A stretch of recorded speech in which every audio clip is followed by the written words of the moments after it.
So I'm on live with Michael Friedman. And so I'm going to see if I can get us both here on continue. Okay, I'm going live right now.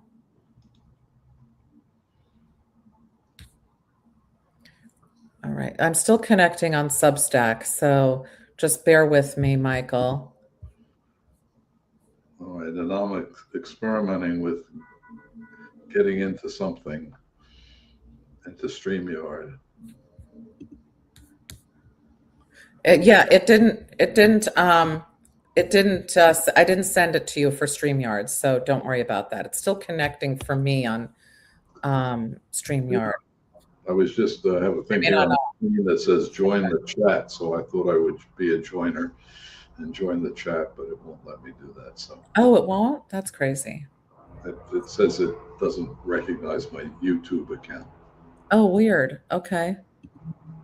All right, here we go. Now it looks like I'm still connecting on Substack. We'll see if it ends up working. But here we are on YouTube as well. So for those of you who've not been on with us before, I'm on today with Michael Friedman, and we both write for Substack. And if you don't know what Substack is, it's a kind of a new journalistic page. It's been around for a while, but it's really catching on. And it's where people can write about all kinds of things that they're an expert in. You can even find people who are just doing it, writing there because they enjoy it. But you find a lot of journalists on there and other people. And Michael and I reconnected after being in touch for decades. And we lost touch for about 10 years. And then he saw my writing on Substack. I saw his, and we reconnected. And we decided we wanted to talk again because we have a lot to say.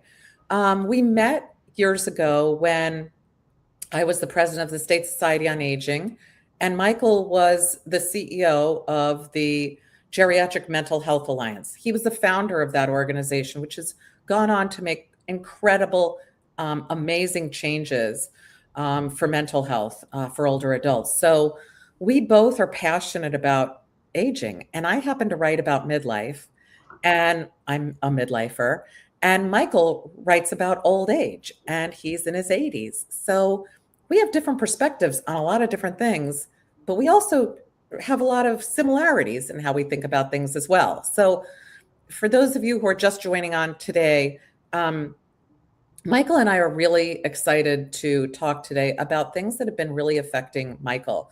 We've been talking about grief, and Michael lost his wife not that long ago. And so many people write about grief, they talk about grief, but he actually is living with it. He's written about it, he's talked about it, but he's living it also. And so I really want to welcome Michael back in today. We've been joining each other every single week, talking about loneliness, talking about mental health. And now we're going to talk about grief. So, Michael, thanks for being here. Good to see you again. Always good to have these conversations. And yes, you're right. I am living with grief, and we'll see what happens as I talk about grief today. So if I suddenly burst into tears, that's one of the things that happens.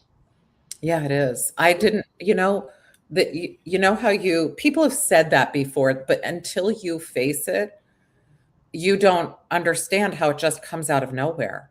Yeah.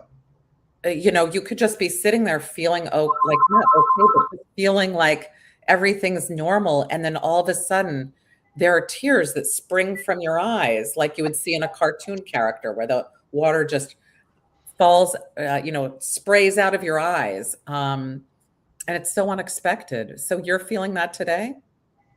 I've been this has been a tough day for me. It just happens, from time to time when I'm not, as you said, it seems to come from out of nowhere. Yeah. I'm entirely certain that the variation in experience I have, that's a cumbersome way of saying it, is part of the grief moves in waves. of some sort. Yeah. You can be feeling fine, and then all of a sudden, as you say, not from anything that provokes it, obviously, but all of a sudden I can miss my wife, and then be distressed, or just have a different. I want to talk about this today, because I think that the feelings of grief are not as simple as they are sometimes talked about. Yeah. Maybe we should get to that. But one of the points that I will make is that grief is not just feeling. It's a change in what I'm calling your state of being. Yeah. Um, Ta- so Talk about that, because I don't know that people. let's go back a step Yeah. before we jump to that. I may have said this to you before, but I think that the word grief hides more than it reveals. Grief is a nice soft word, isn't it? It is. Yeah. Right? Well, the experience is really hard. It's not soft at all. And grief is a nice short word. Grief. What's up with Michael? Oh, he's in grief. What do we know now? Right. And grief is not a short experience. It goes on, and there are people who say that if it lasts longer than a year, then it's complicated grief. But Right. You don't just grieve for 7 days and then poof, you're just okay. Grief you're right. goes on, and it comes and goes, and it happens in unexpected ways at unexpected times. I think you correct me if I'm wrong. I think that when people think about grief, what first comes to mind is sadness. Yeah. People think of sadness when you say the word grief. But it's an abstract thing. When a person hears the word sad, you can't pinpoint exactly what that is, just like grief. It's an abstract idea in our mind. And so that's what makes it pretty difficult. But also, we use sadness in other circumstances. So, Yeah. my granddaughter plays soccer. When her soccer team loses, we're sad. Yeah. Well, that's not like grief. No. There's all sorts of things that we get sad about, and it's just it doesn't go very deep. But Right. when we talk about the so-called sadness of grief, we're talking about something that goes really deep. There's some writers who choose to use the word sorrow instead of the word sad. Hmm. Sorrow is sort of deeper than sad, right? I sometimes think about Duke Ellington.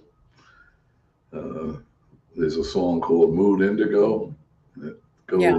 you ain't been blue till you felt that mood indigo. Yeah.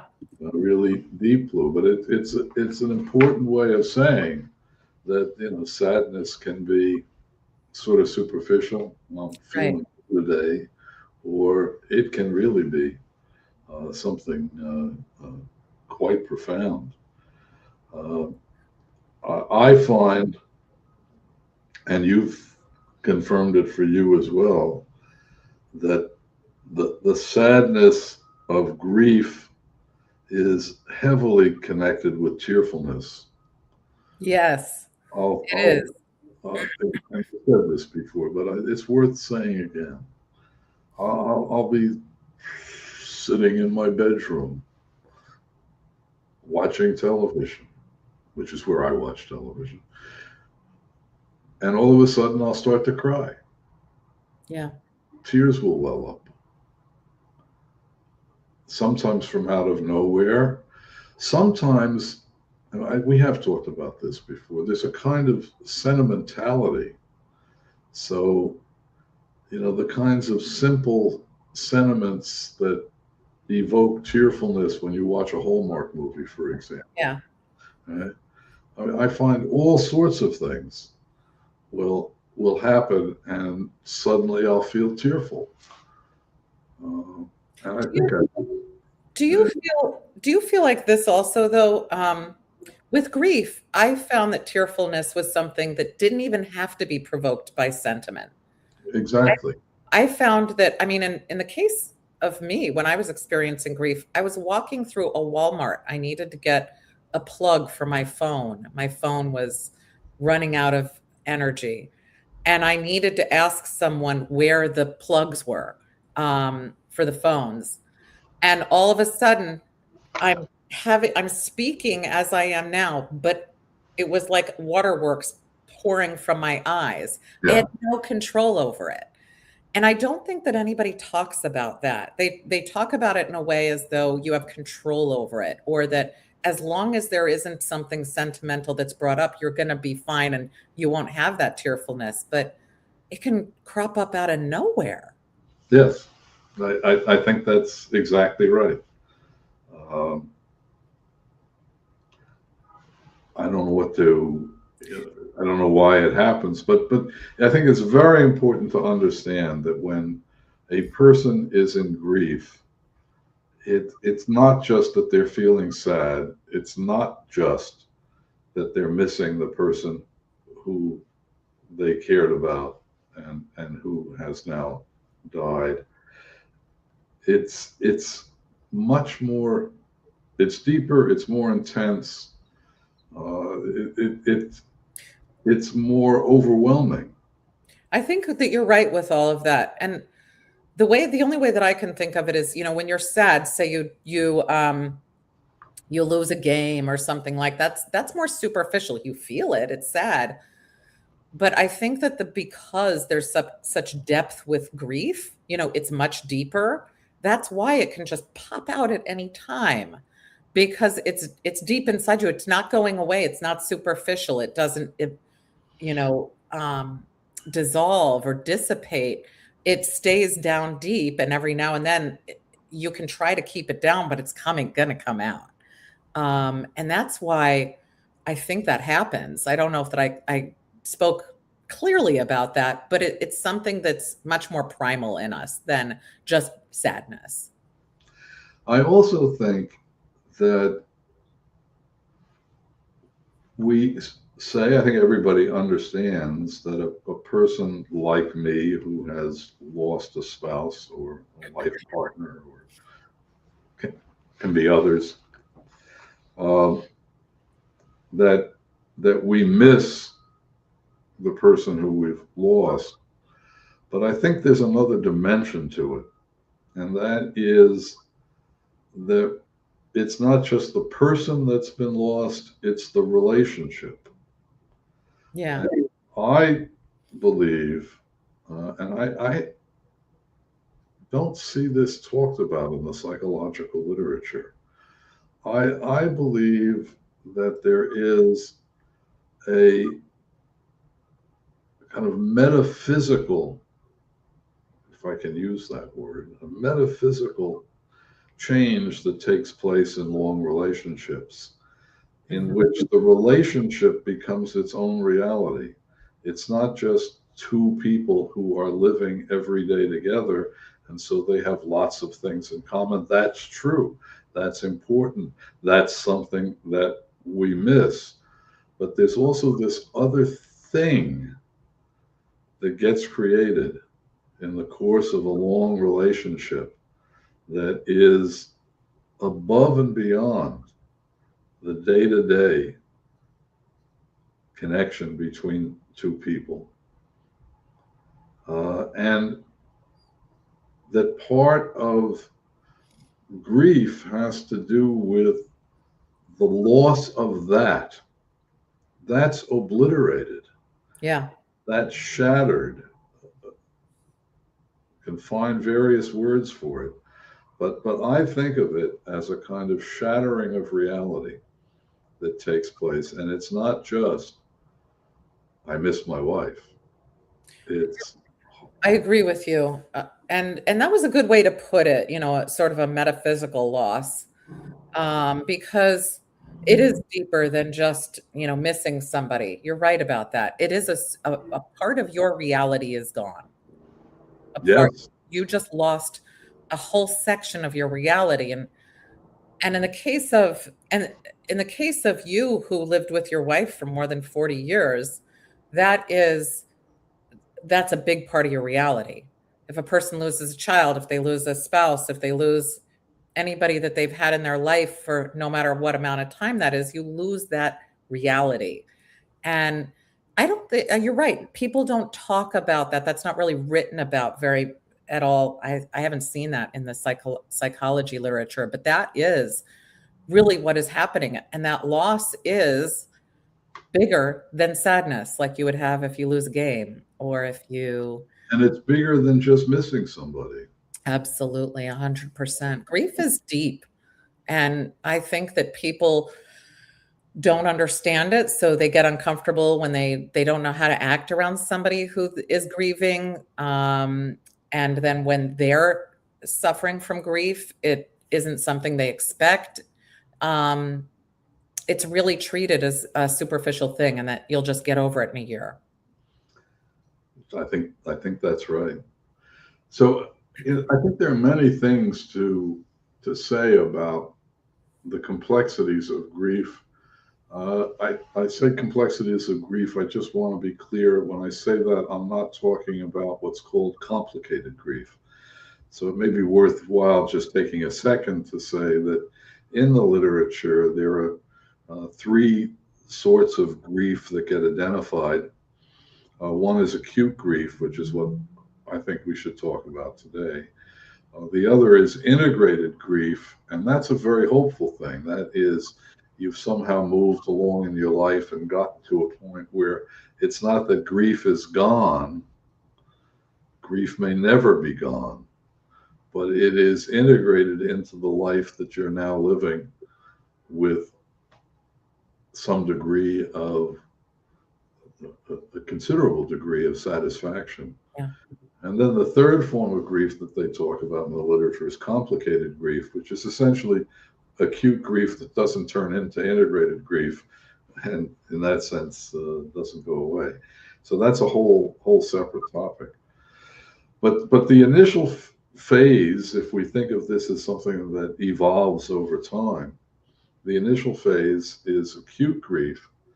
And again, I think it's very important to understand not only it's not something as superficial as sadness, it's something much deeper than that.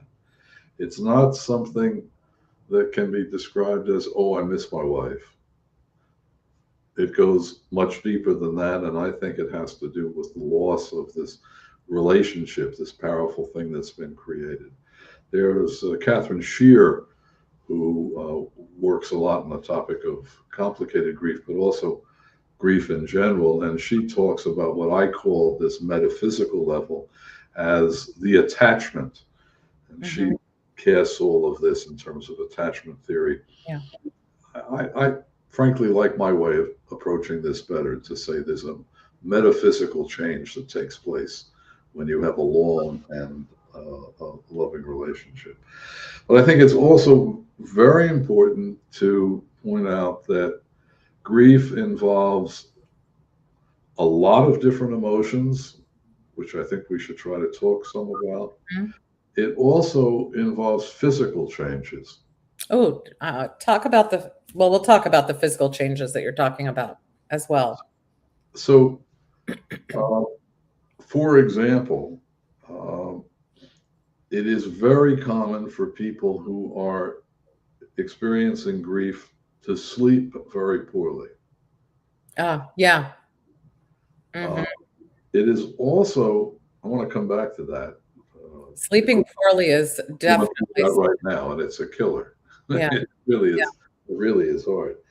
Uh, uh, in addition to that, there is a tendency which is not fully explained for people to develop illnesses which at their extreme kill them. There's something in the literature called the widowhood effect. Yep. And the data on that have to do with how soon after the death of a spouse do the survivors die. It's And it's quite remarkable that people who have lost a life's partner are increasingly likely to die sooner than they otherwise would be expected to die. Absolutely. Something physical that goes on with that. There's also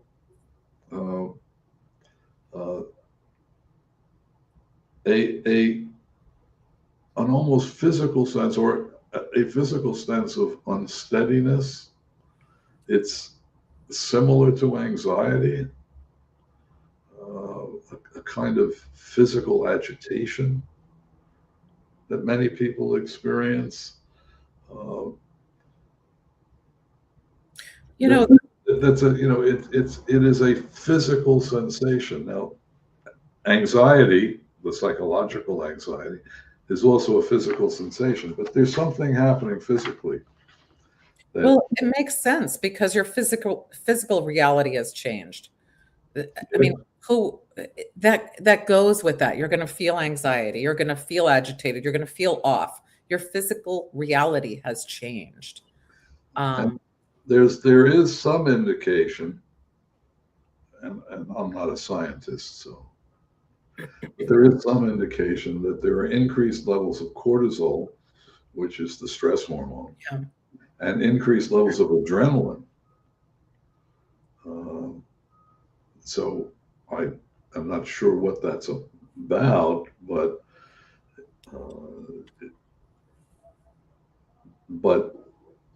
it is perfectly possible that contributes to sleeplessness, for example. If your adrenaline is really pumping, it's not so easy to go to sleep. And if cortisol is high and your body is experiencing stress, also not so easy to sleep. So those are some of the physical consequences of it. Anytime you have an emotional change, which grief is, right?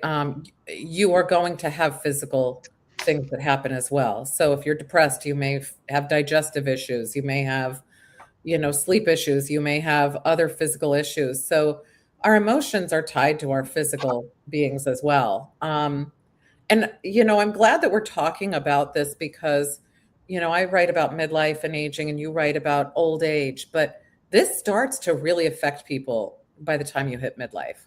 People start to lose individuals in their life and are affected by grief, and not many people talk openly about it. And it hits people like they are hitting a brick wall. No one's talked about it. They're all of a sudden feeling it and experiencing it, and no one prepared them for this. And not like there's, even if you're prepared, it's helpful and in complete ways, but it's nice to at least know that it's not. When people say, oh, you're experiencing grief, it makes it sound like there's some kind of normal easiness to it, and there isn't. I think that's absolutely right, that we use this concept of grief, that we use, how come Michael doesn't seem like himself lately? Oh, his wife died and he's in grief. Well, what does that mean? So Yeah. I think we should talk some about that. I mean, I think that there are a whole range of emotions that are involved in the experience of grief that are quite powerful. And again, you were making the point that it's very difficult to talk to people about that. People don't want to hear it. No. They don't want to hear it. I understand that. I mean, this death is unpleasant. Maybe I should repeat that. Death is unpleasant. I say that with a smile on my face. I mean, it's sort of obvious, but it's very tough for people to listen to it. It is, but that's one of the things that's needed. I remember when I was going through grief and I was talking with people about it, and I knew, I bet they are really not wishing I would talk about this, but I needed to. And so there's this sort of tug where you can sense that people are trying to be polite and nice and say, "How are you?" but they don't want you to answer and say how you're really feeling and thinking. And You're absolutely right.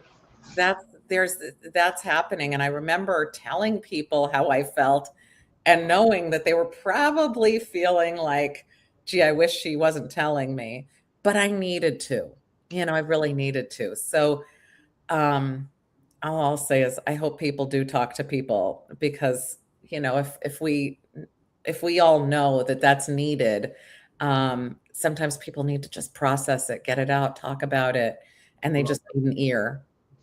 I think talking about it is very important, It and is. I think we said this when we were talking about loneliness. It's certainly in the piece that I wrote about loneliness, and that is that it's not only important to be able to talk about it, but it's important for people to listen without telling you how to make your life better. Oh, yes. That's so true. Nobody wants advice on how it's going to be okay. Don't worry. Here's what you do to make your life better. No one wants that. Yeah, there's a very nice man who has now written to me twice in response to my blog posts, and the first time he essentially yelled at me and said, "Well, if you only exercised and ate better, you would be doing fine," which is one of my favorite forms of advice. But this time he wrote to me and he said, "Look, what you really need to do is you need to go on a jazz cruise." Okay, that's It, not particularly useful to me, but okay. Okay. I love it when people are trying, but I will say that when we give that advice, and I'm sure I've been guilty of this myself because, when you don't know what to do, you're just trying to be helpful in some kind of a way. But it's what it does is it adds one more thing that you feel like, oh my gosh, one more thing I have to do or that I have to take control of. And just taking control of a new reality without that person in your life is overwhelming enough. So when you add one more thing that a person should be doing to make their life better, it actually adds to the overwhelm. And but still, it's nice when people reach out. It's nice when people make an effort because some people are too afraid to reach out. They hold back. They may stay away because they don't know what to say or how to act. It's just an awkward time for so many people. It Um, is. so It just is. do your best. That like don't judge yourself. No, I'm glad for compassionate people Yeah. who do the best they can to be there, to be there. Uh, I am amazed that on several occasions I've been invited out to dinner, brunch, or whatever, uh, and the people who have invited me out never ask me how I'm doing. That I find even more astounding. But I think that they feel it would be better if we don't talk about this because if we talk about it, then he'll just get upset. Or they have it's a reminder to others that we are mortal. So Yes, that's what indeed. people are like, I don't want to hear it. It reminds me that, it could be me that's sitting in your seat. Yeah. So let's talk about some of the different emotions that people Yeah. experience when they're going through grief. We've already mentioned sadness and said that it's a much deeper thing, and whether to use the word Grief sorrow. is a deeper thing than sadness. Yeah. Yeah. I mean, it's definitely it's a profound form of sadness that is part and parcel of this. we've also mentioned just missing a person. Mm-hmm. And while I've said that it's deeper than that, more complicated than that, but that's absolutely part of the experience of whenever it is. I mean, I miss Harriet when I'm having dinner alone. And You I want could tell, to, Michael, when you said you're missing the reality. yeah. Well, but it's both missing the person and then missing the marriage Yeah. and the relationship. Uh, but there's more to it. There are many more emotions that are involved in this. I found uh, early on, particularly, what was particularly striking was what I call emotional turmoil, uh, which by which I mean I was just all over the place emotionally. All sorts of things would set me off. Some of it was remembering Harriet. Some of it was almost anything. I just became emotionally, well, we'll use a technical term, unglued. Yeah. Well, that's to be And, expected. and I think that's common. Yeah. We've talked about loneliness, which I think is a major, major part of grief. And uh, we talked about this the last time we got together, as you know. I think that there are at least two forms of loneliness. There's the kind of loneliness that is the result of being isolated and not being with people. And if you are with people, then you feel less lonely. Mm-hmm. Then there's another kind of loneliness, which is missing that core relationship that you've had. It's missing the marriage. It's missing all these, uh, missing a person, a marriage at a deeper level. Mm-hmm. Uh, and one of the things that's striking about that form of loneliness is that you can be with other people and feel it. Yeah. And sometimes being with other people provokes it, right? So that you're in a situation in which, or I'll speak personally, I'm in a situation where I would have been with my wife, and Yeah. she's not there, and I'm suddenly really conscious of her not being there, and that uh, where I used to be a couple, I'm now a single person. Right. Uh, and I can also at times just watch other people as they continue their lives. And one of the things I feel, and I think other people feel who are widowed, is tremendous discontinuity. My life is not just going on. Right. Right. You have a new life, a new reality. I'm in the process of Yeah. making a new life, sometimes with happiness, Yeah. sometimes with great dismay. Yes. Uh, You're essentially we could talk confronting. about that a whole lot, but I think people who are in grief are often more anxious than they would otherwise be. And what's surprising about that? There's nothing surprising about that. It's everything's new again. Well, and in my case, I've had 49 years, pick your number of years, of having a particular life, particular lifestyle, Mhm. expectations, and all of a sudden, that's not there. Right. It's taken away. Yeah. It's been taken away. Uh, You're so you're that right. you And begin that to feel more anxious about things, it seems to me just makes absolute sense. anxiety makes sense. Um, all of the feelings that any person would have when they're doing something new, brand new. You have all of those feelings because you're engaging now in a brand new reality. In the case Yeah. of you, it's a brand new life that's missing someone you had in it for 49 years. If it's a parent, if it's a child, if it's a spouse, if it's a partner, if it's a close friend, you're engaging in a new reality and whatever that reality was with that person. And of course, you're going to feel anxious. We all feel anxious when we're doing something new.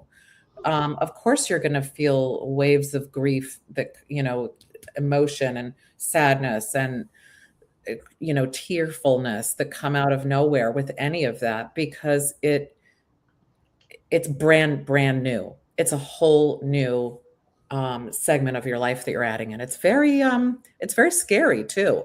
A lot of people, when they're in grief, they talk about how especially at night it gets really scary because they're left with their thoughts. Everything's turned off, and that can be another thing that people feel a sense of fear, being afraid. They're also left alone, Yes. and being left alone at night when you used to be able to reach across a bed and touch somebody, Yeah. or they would reach across the bed and touch you. Yep. Uh, Make a phone call to someone, have a conversation, say, oh, this went well. Oh, what do I do about this? Those little things that we take for granted. yes, but touching is really important. Of course it is. So I think you're absolutely right to focus on the day-to-day conversation. And everybody who I've spoken to who has been widowed says that they really miss that end of the day conversation where not as simple as, well, what did you do today, honey? What did I do today, honey? But there's that takes place, whatever's on your mind, whatever. Mhm. And there's that sort of sharing Yeah. that is suddenly gone. But the loss of touch is also, I think, something that is terribly important. Yeah. I was in grief counseling, which unfortunately is time limited. I'd be happy to still be in grief counseling. But one of the things that my grief counselor said that I found very important is that touch can be and often is more important than sex. Oh, touch is important for everyone. I mean, there have been studies that have been done with babies who are not touched and how they can become physically ill, and really deteriorate. Touch is important to us in every age of our lives. It's incredibly important to us. Like you said, just reaching over and touching someone, that is huge. But knowing that you can't do that is also, that's a big loss. When you talked about grief being much more than just sadness, look at everything that you've mentioned. It's the touch. If you lose a soccer game and you feel sad, you're not, there isn't the same feeling of the loss of touch, the loss of conversation, a fearfulness at night, anxiety about doing new things, a loss of a reality, the reality that you had with that individual, the forming of a new reality to take that place. You have so much there that makes grief a much deeper thing than sadness, that most of us put together and think of as the same thing, but they're just not. And that's why when we run into somebody who's suffering from grief, we don't know how to deal with it because we think of it as much more simple than it really is. Well, the best thing to do when you're in contact with someone who is in grief is let them talk if they want to talk. Yeah, They may not want to. that's true. And I think one needs to be selective about who you talk to. So talk about that, being selective about who you talk to when you're in group. What do you I, think about so I meet all sorts of people, right? that? Don't you? You're out and about in the world, and let me take a ridiculous example. You go to a restaurant and there's somebody who waits on you. You're not going to talk to them about, you're not going to say to them, do you know that my wife just died? Yeah, yeah. And I'm really upset about it. Now, that's a ridiculous example, I understand. But there are all sorts of relationships we have in which there's no reason to believe that somebody would care. It's not the nature of the relationship. Whether it's a commercial relationship like a waiter, which again may be a ridiculous example, but if you work and you have social relationships with people at work, it's not necessarily, I think, appropriate to talk to everybody you know at work and share your feelings about the loss of a person who's important to you. Life goes on,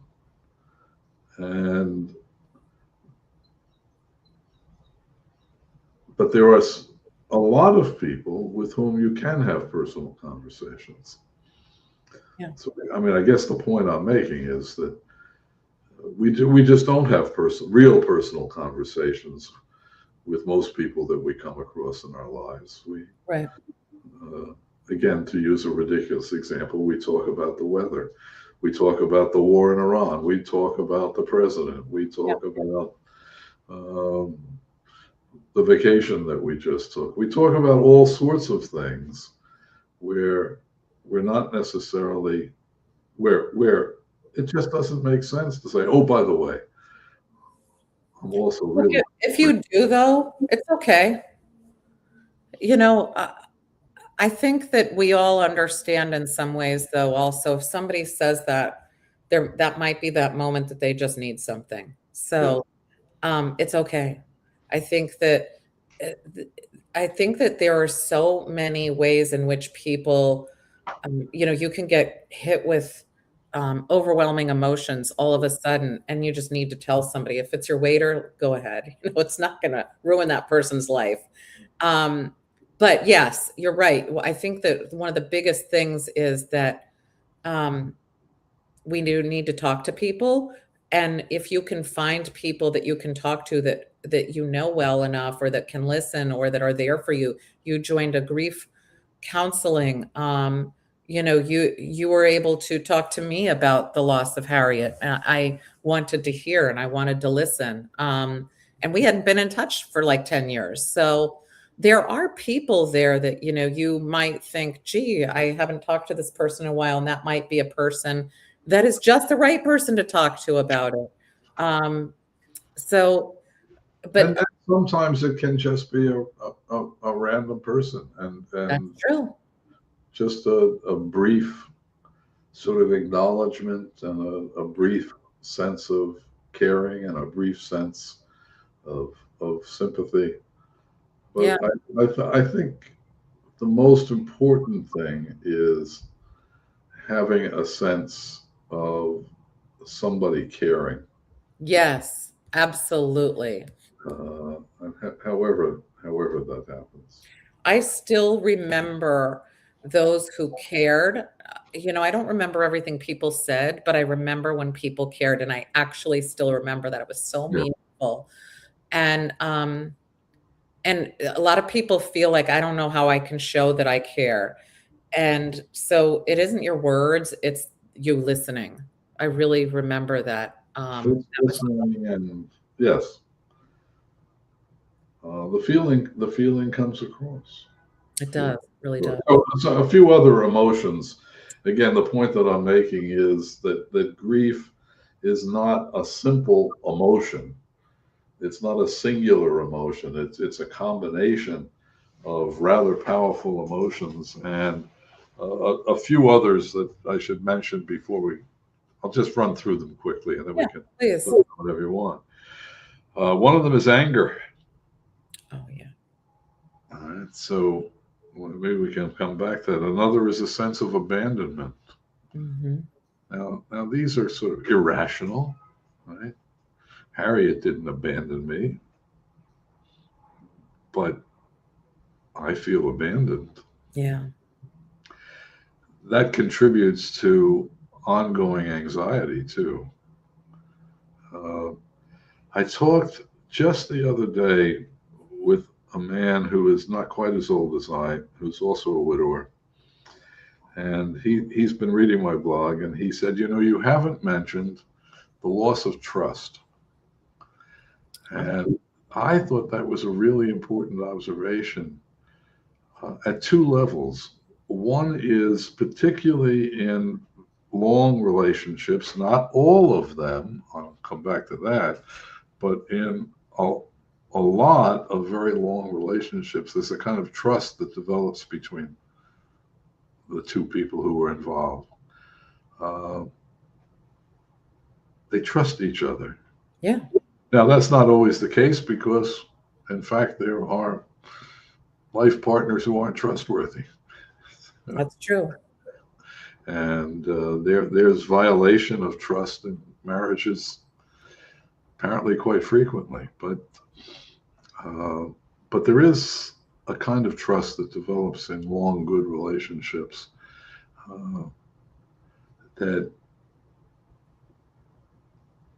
that gets lost, and that just not to have somebody who have that kind of trust in is a loss.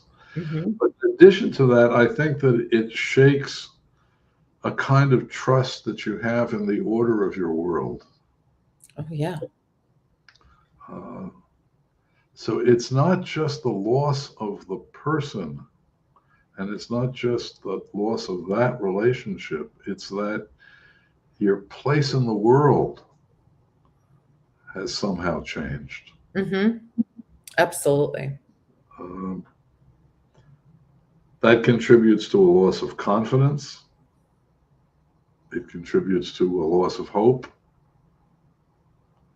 Uh, and very importantly, as somebody pointed out to me recently, it creates vulnerability. Oh, for sure. Yeah. So that Yeah. people in grief generally just feel vulnerable. Of course they do. Yeah. Been abandoned. Uh, they've they trusted that something was going to be. It's perfectly obvious, as I've said repeatedly and wrote in the last blog, and if not in other ones as well. Every marriage that doesn't end in divorce ends in widowhood. That's true. And, Deborah, I'm sorry to tell you, but at some point, either you or your husband is going to die. Mm-hmm. And that's just the way it is. You're But right. it's not the way you experience life, is it? No. There's one other thing that you didn't mention that I think should be mentioned, and that's relief. A lot of people who live with someone who had a long-term illness, or that had a parent or a spouse or significant other, or there could be relief in whatever way it is.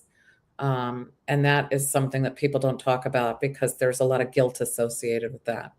Well, That's very normal. I have notes in front of me, Deborah, and the next thing on the list was relief. We're in sync. And we're in sync. We're in sync. Absolutely right. Listen, being a caregiver to somebody who's dying is very hard. It is, yeah. So there is this thing, I'll call it. I call it grief before death. It's sometimes called anticipatory grief. And I don't know, somebody I read recently called it pre-death grief. I like it. The fact of the matter is that grief begins during the dying process. Yes, you're right. It does. If there's a long-term illness, yes. It is the emotional pain that we're talking about after a person has died begins in the case of people who have protracted periods of dying. these emotions all begin beforehand. Yeah, you're right. And there's also a change in the relationship that takes place when people who are dying. Uh, there are some people who say that their love for each other became more intense during this period where one of them was dying and the other was a caregiver. And there are others of it who don't feel that at all, Right. and who feel now more that they're acting from obligation than from affection. Camus, who I like to quote on this, said that love is an always unique combination of affection and obligation. Mm, Uh, yeah. and so for some people, the affection apparently grows during the time when people are dying, which uh, and for some people, affection diminishes and the feeling of obligation increases. Yeah. Um, as I've thought about it, it seemed to me that there's a kind of intense caring that exists before the process of death begins and that gets intensified during the time that somebody is dying. But back to your point, and that is being a caregiver and living with somebody who is dying and being close with somebody who's dying, holding somebody as they die. Yeah. These are hard experiences. And when it's over, I think probably everybody feels some relief, even in the most loving relationships. Yeah. The relief of not having to have the And, caregiver and, obligation. and Yeah. in reality, not all relationships, long relationships, are loving. That's true.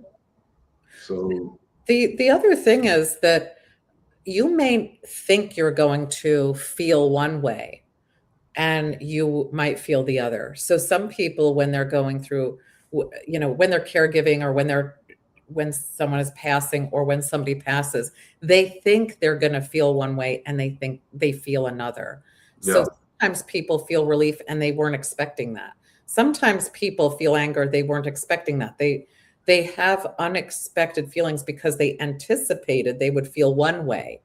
And then that is that's a hardship when you end up saying, gee, why do I feel this way? I didn't expect that.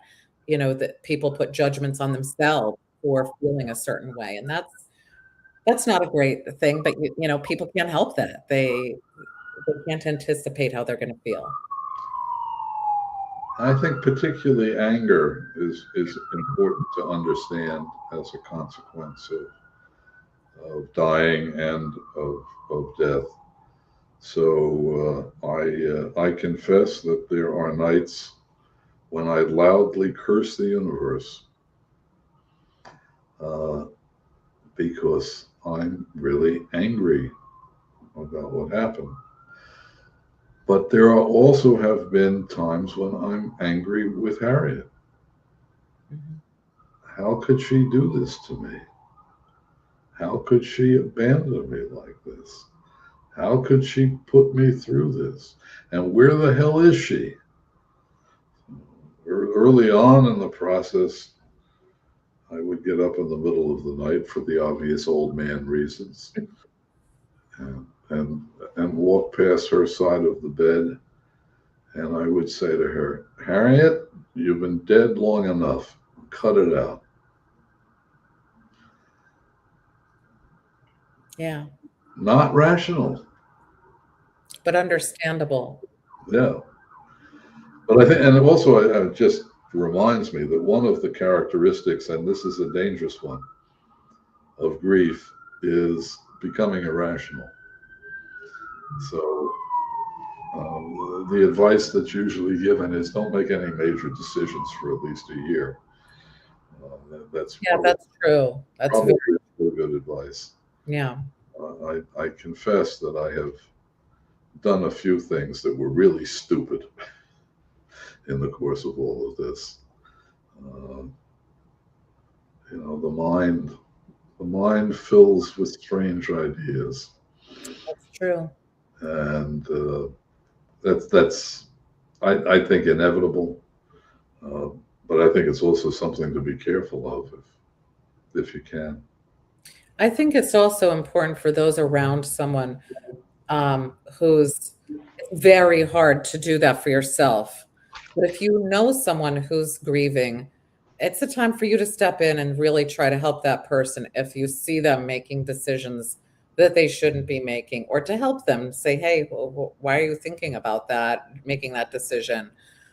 Because that's usually when people step back and they're not there for somebody, and so somebody's out making decisions that aren't the best for them. But that's the time to step in as a good friend or as a family member to say, hey, um, you know, don't make any rash decisions right now. So the question we should touch on is what can be done to get through grief. Yeah. And I think the answers that are usually given are pretty much on target and Yeah. much easier said than done, and not entirely effective. But one answer that's given is that if you're in grief, you should avoid isolation. Right. That is to say, you should spend time with other people.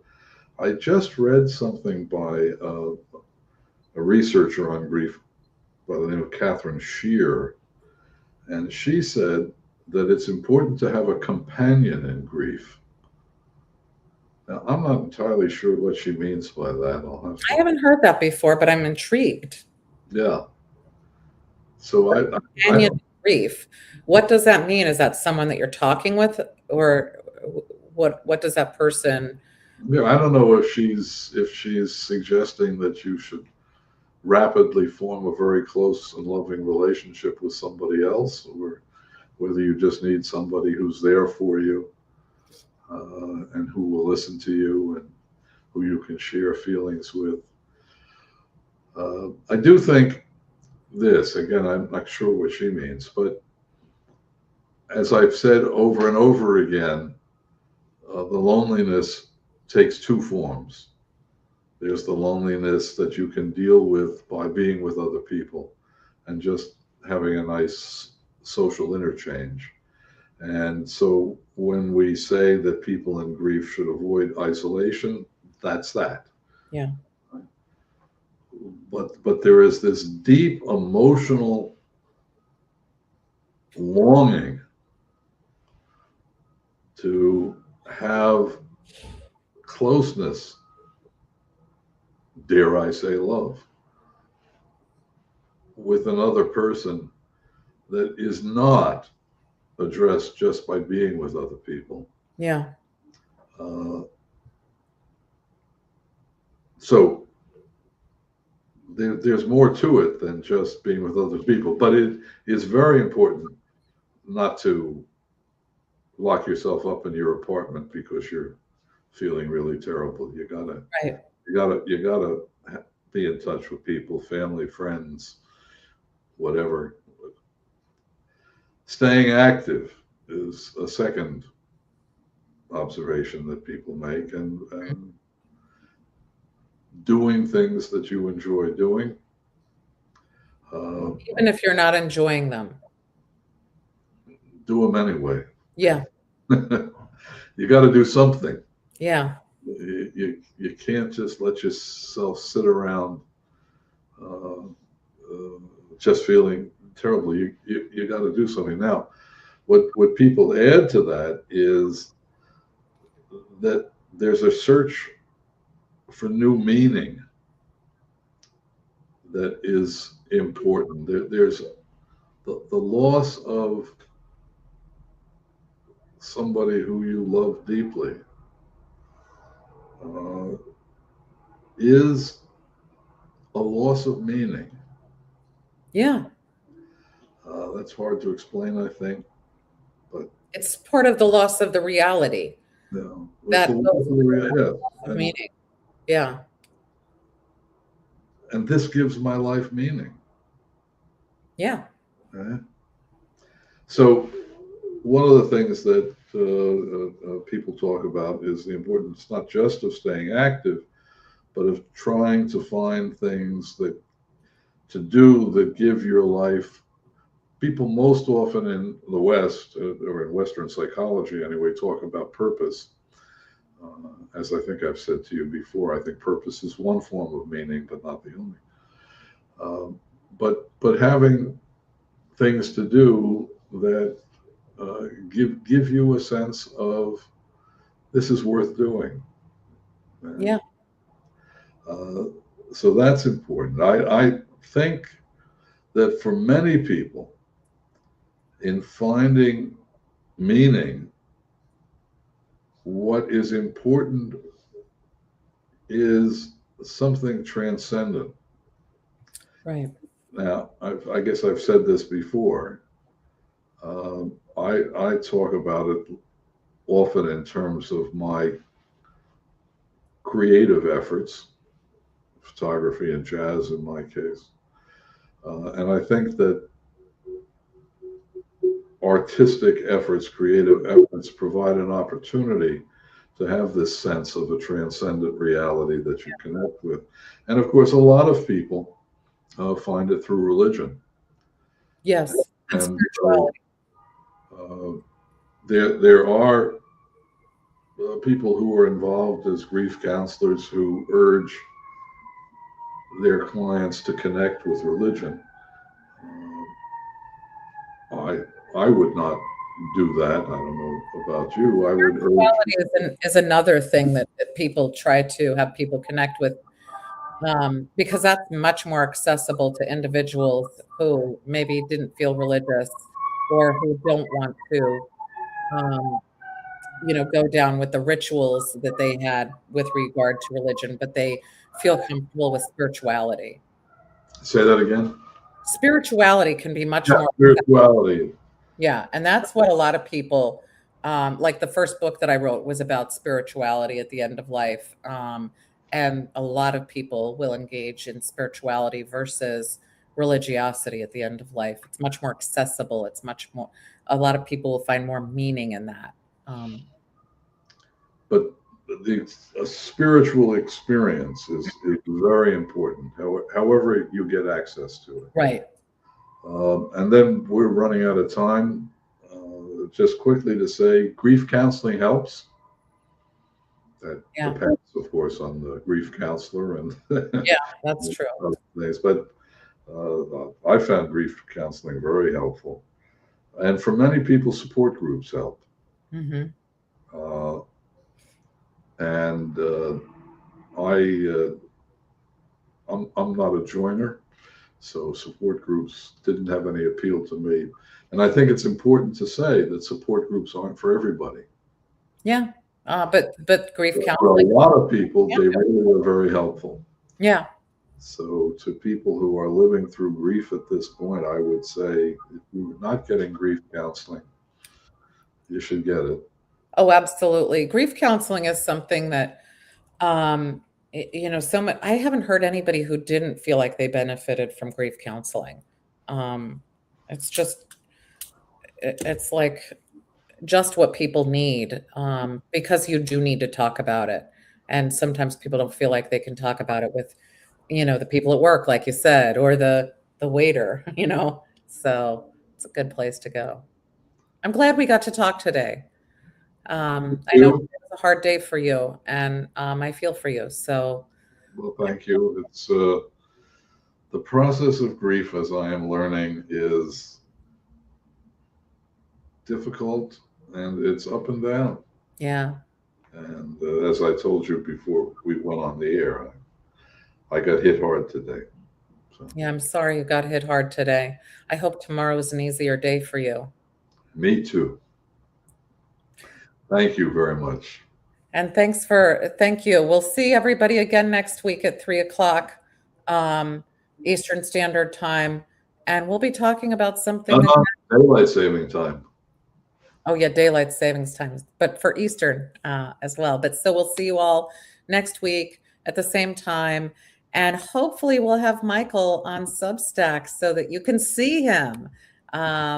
Anyway, it was lovely seeing you today. Good to see you.